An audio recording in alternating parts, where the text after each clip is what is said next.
What's up, people? How you doing? This is your boy John Beal here, um, the billionaire extraordinaire. I wish I'm just speaking it into existence. However, I am here to just talk about our financial well-being of recording engineers, artists, producers, um, anybody that hasn't made it to Beyonce or Rihanna or Jay Z status yet. You know, yesterday I was on a forum where we talked about, you know, all the space that lies between being broke or being Rihanna.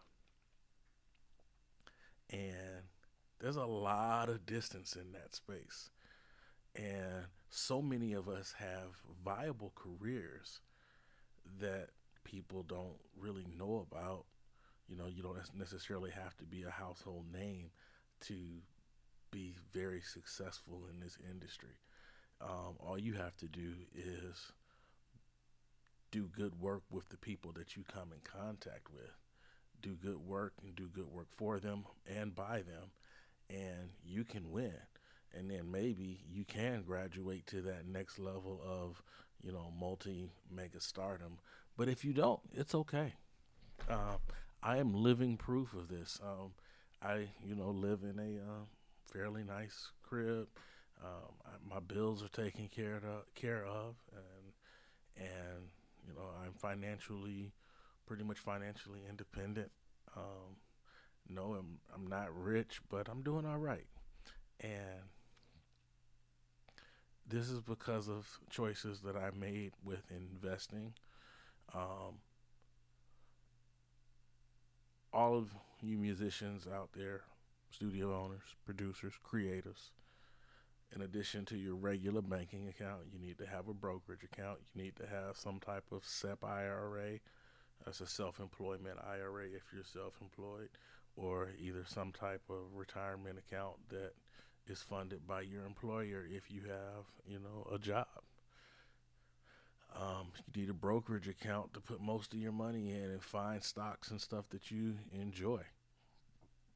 Let me just put it this way: find a product that you enjoy, that you work with on a daily basis, something that you believe in, something that you know is viable. Find out find out first of all if it's a publicly traded company. If it's a publicly traded company, find out what the stock number is. Hey, buy a few shares. If you know that it's doing well because they have a product that you believe in, your money is going to grow for you there at whatever percentage rate at, and it's only going to be taxed at 15% versus the 33% that you would be taxed at for your standard income. Just saying, kind of a no-brainer. Set aside some funds. Yeah, we all need to have 3 to 6 months of emergency funding in our savings. Hey, I don't know about you, but that came in handy when COVID first hit. You know, we don't know what the next pandemic is going to be or the next whatever endemic or war or famine or who knows what else may be coming down the pipe, AI takeover, whatever. You want to have some money set aside. You want to have a little bit of cash set aside. You want some money in your bank account, and you want some stuff in the investments, long term and short term investments. You want to make sure that you're insured. You want to make sure that you have studio insurance if you're a studio owner. You want to make sure that your hands or throat is or voice is insured if you are a vocalist or a pianist or whatever or guitarist. You want to make sure that you have those things covered.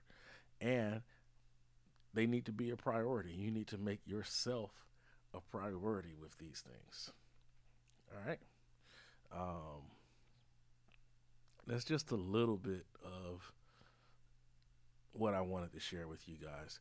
The other thing that's really key is I want to remind you guys that tonight I am hosting the Hightower Harper, that's Tony Hightower, Terrence Harper, their jam session. Bill, my company, the billionaire, the Feel Good Billionaires, we are um, hosting a jam session tonight. It's a jazz jam session. It is really one of the hippest jam sessions in the city.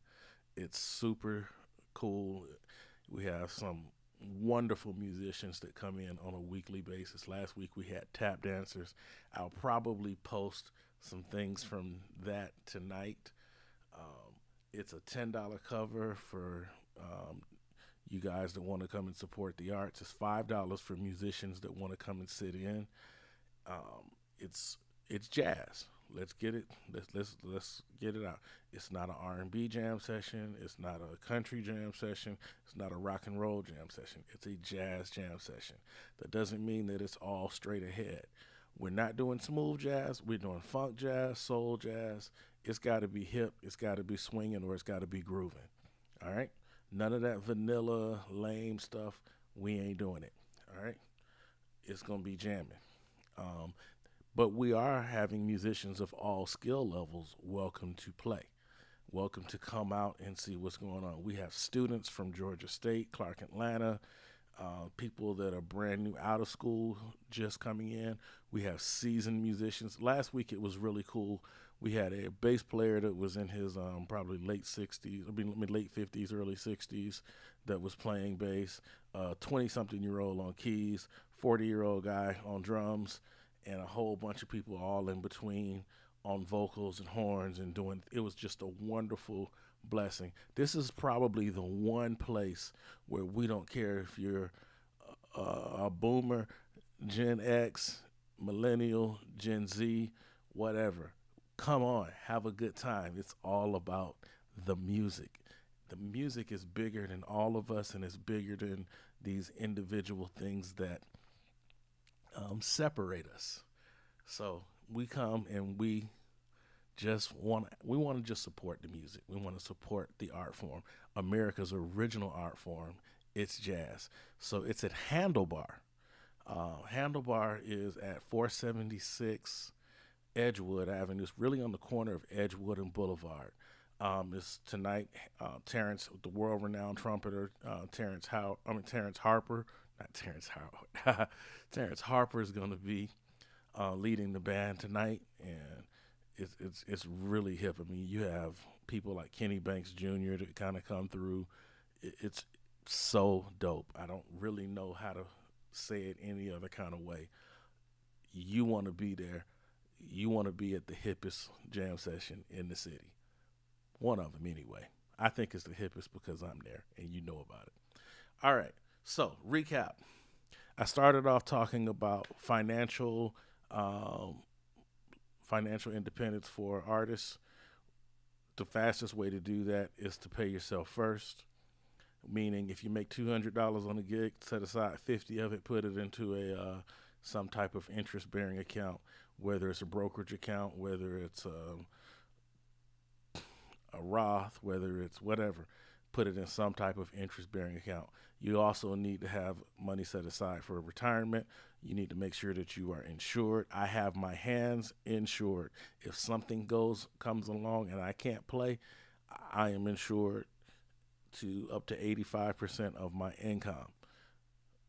Just letting you know. So it's important. Your health insurance, life insurance, GoFundMe does not need to be your plan for life insurance. Let me say that again for the cheap seats. GoFundMe does not need to be your plan for life insurance if something goes wrong. When something happens, it's going to happen. It's something none of us get out of here alive. But I digress. Just wanted to give you a little bit of insight on what I was thinking about. I don't like the term starving artist. I think artists can be thriving. Can we actually discard that term? Let's just say, I'm not a starving artist. I'm a thriving artist. There you go. I'm a thriving artist. Be the thriving artist. And that, ladies and gentlemen, is one to grow on. We'll see you later.